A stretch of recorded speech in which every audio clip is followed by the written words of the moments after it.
Hello friends, मेरा नाम राहुल और आपका फिर से अपनी YouTube channel target board exam में बहुत बहुत स्वागत है। तो फ्रेंड्स, आज के वीडियो में मैं आप लोगों को हिंदी के 10 महत्वपूर्ण प्रश्न बताऊंगा जो कि हर साल लगातार पूछा जाता है बोर्ड एग्जाम में, इसलिए इस बार पूछे जाने की संभावना है। तो आज मैं आप लोग को 10 ऐसे मोस्ट इम्पोर्टेंट क्वेश्चन बताऊँगा, मोस्ट IMP क्वेश्चन बताऊँगा आप लोग को, जो कि हर बार बोर्ड एग्जाम में पूछा जा चुका है। इस 10 को अगर आप लोग तैयार कर लेते हैं तो आप लोग के 5 नंबर आसानी से मिल जाएंगे। तो चलिए वीडियो को स्टार्ट करते हैं। तो फ्रेंड्स, पहला क्वेश्चन हमारा है, शेखर एक जीवनी किस विधा की रचना है। आप देख कर भी जान जाएंगे कि हाँ, ये प्रश्न अगले साल आया था, या आप अगले साल का प्रीवियस ईयर का पेपर उठाकर देख सकते हैं। तो पहला ही क्वेश्चन आता है कि शेखर एक जीवनी किस विधा की रचना है। ठीक है, तो हम बता देते हैं आप लोगों को, शेखर एक जो जीवनी है वो है उपन्यास विधा की रचना। ठीक है, किस विधा की रचना है? उपन्यास। अब आप लोग इसे नोट कर लीजिएगा, शेखर एक जो जीवनी है वो उपन्यास विधा की रचना है। तो फ्रेंड्स, अगर आप लोग यहीं पर ये भी जान जाते हैं कि शेखर एक जीवनी उपन्यास विधा की रचना है तो इसके लेखक कौन है, अगर आप लोग को ये भी पता चल जाएगा तो इससे हमारे 2 क्वेश्चन सॉल्व हो जाएंगे। ठीक है, तो शेखर एक जीवनी उपन्यास विधा की रचना है और इसके जो लेखक हैं वो हैं अज्ञेय। ठीक है, अज्ञेय। लेखक को भी याद कर लेंगे, अगर पूछ देता है तो आप लिख सकते हैं।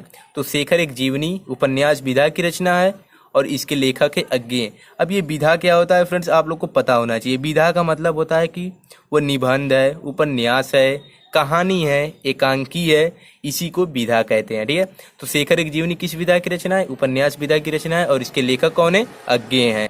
फ्रेंड्स, अगला क्वेश्चन है, किसी एक डायरी लेखक का नाम लिखिए। ठीक है, किसी एक डायरी लेखक का नाम लिखिए।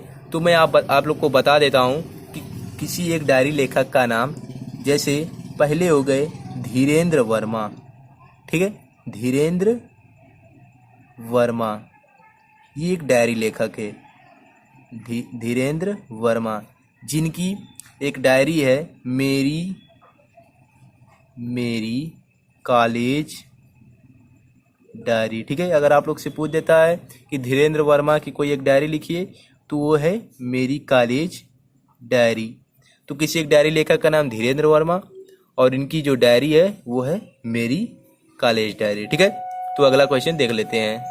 फ्रेंड्स, अगला क्वेश्चन है कि कलम का सिपाही के रचनाकार का नाम लिखिए। ये महत्वपूर्ण, बहुत ही ज़्यादा महत्वपूर्ण क्वेश्चन है, कलम का सिपाही। ठीक है, बहुत बार पूछा जा चुका है बोर्ड एग्जाम में, आप देख चुके होंगे, नहीं तो प्रीवियस ईयर के पेपर उठाकर देख लीजिएगा। कलम का सिपाही के रचनाकार बहुत ज़्यादा बार पूछा जा चुका है। तो मैं आप लोग को बता देता हूँ कि कलम का सिपाही के जो रचनाकार हैं उनका नाम है अमृत राय। अमृत राय। तो कलम के सिपाही के जो रचनाकार हैं ये अमृत राय है। इनको आप लोग याद कर लीजिएगा, ये बोर्ड एग्जाम में बहुत बार पूछा जा चुका है, इसलिए इस बार भी पूछे जाने की अत्यधिक संभावना है। तो अगला क्वेश्चन है, किसी एक एकांकीकार का नाम लिखिए। ठीक है, किसी एक एकांकीकार का नाम लिखिए। तो मैं बता देता हूँ, जो कि प्रसिद्ध एकांकीकार हैं राम कुमार वर्मा। ठीक है, राम कुमार वर्मा ये एक प्रसिद्ध एकांकीकार हैं। ठीक है, राम कुमार वर्मा। चलिए अगला क्वेश्चन देख लेते हैं। अगला क्वेश्चन है, रीतिकाल की किन्हीं 3 प्रवृत्तियों का उल्लेख कीजिए। ये बहुत ही ज्यादा महत्वपूर्ण प्रश्न है। रीतिकाल की किन्हीं 3 प्रवृत्तियों का उल्लेख कीजिए। तो इनकी पहली जो प्रवृत्ति आती है, प्रवृत्ति अर्थात विशेषताएं, तो रीति ग्रंथों का निर्माण। रीति ग्रंथों का निर्माण। ठीक है, दूसरा है श्रृंगार रस की प्रधानता। श्रृंगार रस की प्रधानता। ठीक है, और तीसरा है काव्य में ब्रज भाषा का प्रयोग। काव्य में ब्रज भाषा का प्रयोग। ठीक है, तो ये इनकी तीन प्रवृत्तियां हैं।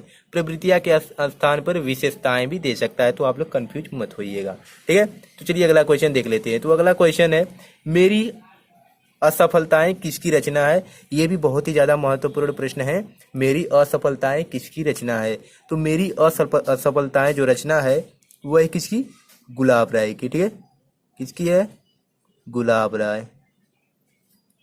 गुलाब राय की रचना है मेरी असफलताएं, जो कि बहुत ही ज्यादा प्रसिद्ध रचना है इनकी। अगला है, ठलुआ क्लब किसकी रचना है। दोस्तों मैं आप लोग को बता देता हूं, ये जो क्वेश्चन है अगली बार अर्थात सन 2020 के प्रीवियस ईयर पेपर में आया था, ठीक है। सन 2020 के पेपर में आया था कि ठलुआ क्लब किसकी रचना है। तो ठलुआ क्लब भी गुलाब राय की ही रचना है, ठीक है। गुलाब राय, ठलुआ क्लब भी गुलाब राय की ही रचना है। अगला क्वेश्चन है, किसी एक रेखा चित्र लेखक का नाम लिखिए। अब रेखा चित्र, इस प्रकार कई क्वेश्चन बन सकते हैं। रेखा चित्र लेखक का नाम, एकांकीकार लेखक का नाम, ठीक है, कहानीकार लेखक का नाम। तो इस तरह क्वेश्चन बन सकते हैं, इसलिए मैं आप लोग को बता देता हूं ऐसे ऐसे क्वेश्चन। अगर आप लोग को और चाहिए हिंदी का मोस्ट इंपोर्टेंट क्वेश्चन तो आप कमेंट कर सकते हैं। तो किसी एक रेखा चित्र लेखक का नाम लिखिए। तो किसी एक रेखा चित्र लेखक का नाम, जैसे राम वृक्ष बेनीपुरी, ठीक है। राम वृक्ष बेनीपुरी ये एक रेखा चित्र लेखक है, ठीक है। ये एक क्या है, रेखा चित्र लेखक है, राम वृक्ष बेनीपुरी। तो चलिए अगला क्वेश्चन देख लेते हैं। तो फ्रेंड्स आज का हमारा लास्ट क्वेश्चन है, किसी एक आत्मकथा लेखक का नाम लिखिए और उनकी एक रचना लिखिए, ठीक है। तो किसी एक आत्मकथा लेखक का नाम जैसे हो जाएंगे गुलाब राय।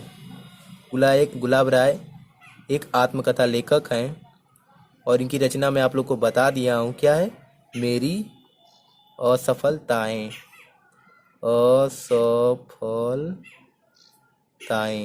इनकी प्रसिद्ध रचना है गुलाब राय की, ठीक है।